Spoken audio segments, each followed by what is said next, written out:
Nanpakal Nerathu Mayakkam is a magical movie from a magical director. ഞാൻ അധികം സമയം എടുക്കുന്നില്ല, കാരണം വളരെ ലെങ്ത് കുറഞ്ഞൊരു സിനിമയാണ്. അപ്പോൾ ലെങ്ത് കുറഞ്ഞ സിനിമ ആയതുകൊണ്ട് തന്നെ വളരെ ചുരുങ്ങിയ നേരം കൊണ്ട് എന്താണ് ഈ സിനിമ എന്നുള്ളത് പറഞ്ഞുതരാം. ഈ സിനിമ എന്ന് പറഞ്ഞ ഒരു വേളാങ്കണ്ണിയിൽ നിന്നും നാട്ടിലേക്ക് ട്രിപ്പ് അല്ലെങ്കിൽ തിരിച്ചു വരുന്ന ഒരു കൂട്ടം ആൾക്കാർ, അവർക്കിടയിൽ നടക്കുന്ന ഒരു ഇഷ്യൂ, അതാണ് ഈ സിനിമ പ്രധാനമായിട്ട് ഫോക്കസ് ചെയ്യുന്നത്. എന്താണ് ആ ഇഷ്യൂ എന്നുള്ളത് സിനിമ കണ്ടു തന്നെ ആസ്വദിക്കുക.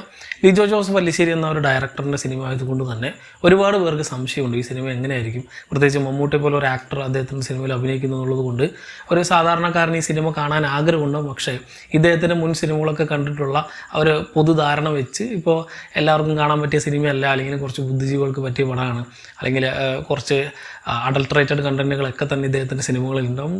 മുൻ പുറത്തിറങ്ങിയ അല്ലെങ്കിൽ തൊട്ട് മുമ്പ് ഇറങ്ങിയ സിനിമകളെ വെച്ച് കമ്പയർ ചെയ്യുമ്പോൾ ഇങ്ങനത്തെ കുറേ കാര്യങ്ങളൊക്കെ നിങ്ങളുടെ തലയിലുണ്ടാവും. ഒക്കെ മറന്നേക്ക് എല്ലാവർക്കും തന്നെ കാണാൻ പറ്റിയ, എല്ലാവർക്കും ധൈര്യത്തോടെ നമുക്ക് ഫാമിലിയായിട്ട് കയറി പോകാൻ പറ്റിയ നല്ലൊരു സിനിമ തന്നെയാണ് ഈ ഒരു നൻപകൽ നേരത്ത് മയക്കുന്ന ചിത്രം. മമ്മൂക്ക എന്തിനാണ് ഈ സിനിമ, അല്ലെങ്കിൽ അദ്ദേഹം എന്തിനാണ് ഈ സിനിമ തിരഞ്ഞെടുത്തിട്ടുള്ളതെന്ന് നമുക്ക് വ്യക്തമായിട്ട് തന്നെ സിനിമ കാണുമ്പോൾ മനസ്സിലാവും. അത്രയും വളരെ നീറ്റായിട്ടാണ് ആ ഒരു ക്യാരക്ടറിനെ അദ്ദേഹം പോർട്രേ ചെയ്തിട്ടുള്ളത്. വളരെ സിമ്പിളായിട്ട് വന്നിരിക്കുന്ന എല്ലാവർക്കും തന്നെ അവരവരുടെ കഥാപാത്രങ്ങളൊക്കെ തന്നെ വളരെ നീറ്റായിട്ട് അല്ലെങ്കിൽ വളരെ ആപ്റ്റായിട്ട് കൊടുത്തിട്ടുള്ള ഒരു സിനിമയാണ് ഈ ഒരു ചിത്രം. അതുകൊണ്ട് തന്നെ ഒരു തരത്തിലുള്ള അഡൾട്ടറേറ്റഡ് കണ്ടൻറ്റും ഇല്ല, വളരെ നീറ്റ് വേണം. പക്ഷേ സിനിമയുടെ ആ ഒരു 1.5 മണിക്കൂർ മാത്രമേ ഈ സിനിമയുള്ളൂ. ആ ഒരു 1.5 മണിക്കൂർ നമ്മൾ വേറൊരു വേൾഡിലേക്ക് പുൾ ചെയ്ത് കൊണ്ടുപോകുന്നൊരു സിനിമയാണത്. സിനിമയുടെ ആ ഒരു കോൺസെപ്റ്റ് അങ്ങനെയാണ്. ആ ഒരു കോൺസെപ്റ്റിനെ അതേപോലെ തന്നെ പ്രേക്ഷകരിലേക്കും ഡെലിവർ ചെയ്യാൻ സാധിക്കുന്നുണ്ട് ഈ സിനിമയിലൂടെ. എക്സെപ്ഷണലായിട്ട് ഒരു രക്ഷയില്ലാത്ത പടം തന്നെയാണ്. കാരണം നമുക്ക് മൾട്ടിപ്പിൾ വാച്ചൊക്കെ ചെയ്യാൻ തോന്നും. ഈ സിനിമ കണ്ട് പുറത്തിറങ്ങിയിട്ട് നമ്മൾ സിനിമയെക്കുറിച്ച് സംസാരിക്കും അല്ലെങ്കിൽ സിനിമയെക്കുറിച്ച് ചർച്ച ചെയ്യും. അതിപ്പോൾ നമുക്ക് ഒന്നും മനസ്സിലാവാതെ അല്ല, ഓക്കെ ചില സാധനങ്ങളൊക്കെ നമ്മൾ വിട്ടുപോയല്ലോ, ഒരു വട്ടം കൂടി കണ്ടാലേ അത് വ്യക്തമായിട്ട് മനസ്സിലാവുള്ളൂ, അല്ലെങ്കിൽ ഇനിയും കാണണം എന്നുള്ളൊരു തോന്നൽ ചെറിയ വളരെ ചുരുക്ക സിനിമകൾക്ക് ഉണ്ടാക്കുള്ളൂ.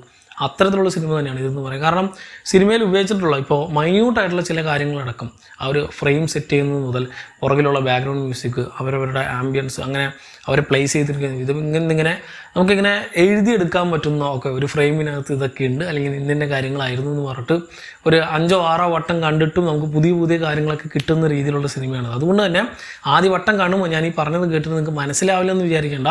എന്തായാലും എല്ലാവർക്കും എല്ലാ കാര്യങ്ങളും മനസ്സിലാവും. പക്ഷേ പിന്നീട് നമ്മൾ കാണുമ്പോൾ പുതിയ കാര്യങ്ങൾ നമുക്ക് കിട്ടും.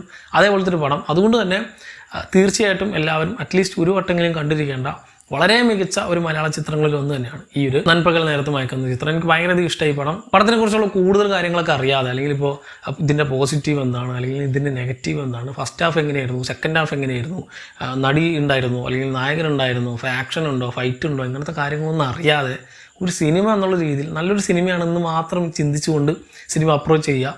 അങ്ങനെ അപ്രോച്ച് ചെയ്യേണ്ട ഒരു സിനിമയാണിത്. അങ്ങനെ അപ്രോച്ച് ചെയ്യുകയാണെങ്കിൽ നിങ്ങളെ കാത്തിരിക്കുന്നത് ഒരു മികച്ച ട്രീറ്റ് തന്നെയാണ്. തീർച്ചയായും 100% ഗ്യാരണ്ടി നിങ്ങൾക്ക് ഉറപ്പായിട്ടും ഫാമിലി ആയിട്ടും എങ്ങനെ വേണമെങ്കിലും കണ്ടാലും ഇഷ്ടപ്പെടുന്ന സിനിമ തന്നെയാണ്. പക്ഷേ തിയേറ്ററിൽ നിന്ന് തന്നെ കാണണം. ഇത് OTTക്ക് വേണ്ടി വെയിറ്റ് ചെയ്യരുത്.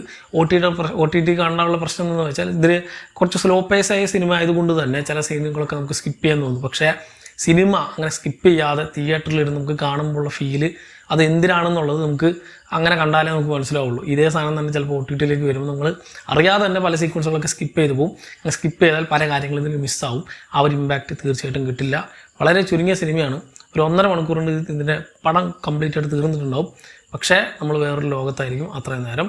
തീർച്ചയായും കാണുക. ഒരു മസ്റ്റ് വാച്ച് ഐറ്റം തന്നെയാണ് ഈ നൻപകൽ നേരത്ത് മയക്കുന്ന ചിത്രം. ഓൾറെഡി നിങ്ങൾ ഈ സിനിമ കണ്ടവരാണെങ്കിൽ സിനിമയെക്കുറിച്ചുള്ള നിങ്ങളുടെ എക്സ്പീരിയൻസ് എന്താണെന്നുള്ളത് താഴെ കമൻറ്റ് ബോക്സിൽ ഉൾപ്പെടുത്തുക. മറ്റൊരു വീഡിയോയിലൂടെ വീണ്ടും കാണാം. നന്ദി.